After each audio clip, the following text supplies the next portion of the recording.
So it is Black Monday in the NFL, and we have had a slew of firings already today, and it's just barely past noon. There's one firing I really want to speak to because to me it's, well, just very surprising, and that's Brian Flores. So if you haven't heard, Brian Flores has been axed by the Miami Dolphins. He's out of the job in Florida. Now, I'm a little surprised by that. Now, given that he's been down there for 3 seasons and what he's done with that team and the pieces he's had to work with, I think he's done a fine job. Yes, he technically does have a losing record. I think he's 24-25 down there in Miami. But I think a lot of the issues he had to deal with were not of his making. That being said, I think Flores did just about as good a job as you could expect any head coach to do in that scenario. But let's take a step back and go back to 2019 when Flores arrived at this Dolphins team that really was in flux. It was in a period of transition. He goes down there and almost immediately, Will Grier, the general manager, decides, we're going to get rid of Larry Tunsil because we want draft capital. Okay. We're going to get rid of Fitzpatrick. He'll go to Pittsburgh because we want draft capital. Okay. That's great.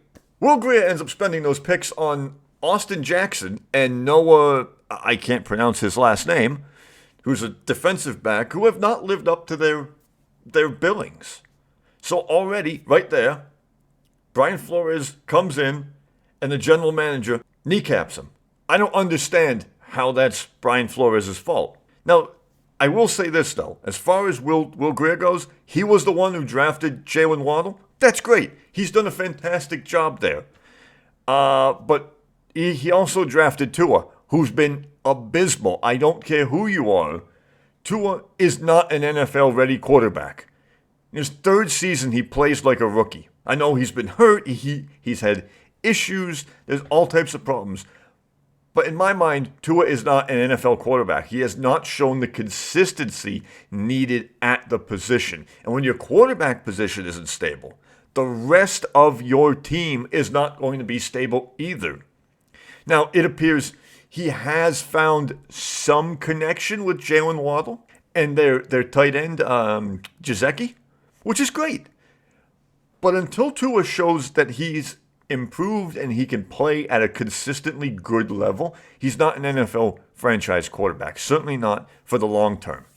In my opinion, Miami put Brian Flores on a turntable, and then blamed him when he fell off. Well, you put him in the position to fail. And I think he did damn good given the pieces that he had around him. But alas, he's out. I think Will Grier should have been fired also, but maybe Will Grier has more pull within the organization than Flores did. I don't know. Regardless, Brian Flores out. I think now you have to wonder, what's he do? Does he go back to the Patriots, who technically I don't think have a defensive coordinator? Does he, try to take another head coaching job, which I think he should. He should go for it. I think Flores has a future in coaching. Hopefully he'll be a head coach somewhere, and hopefully he'll, last more than a few seasons there. I don't think he got a fair shake down in Florida, but that's just me. I'm just one guy on the internet with his opinions. But that being said, let me know how you guys feel. How do you feel about it? Do you think Flores should have been given another chance, another season?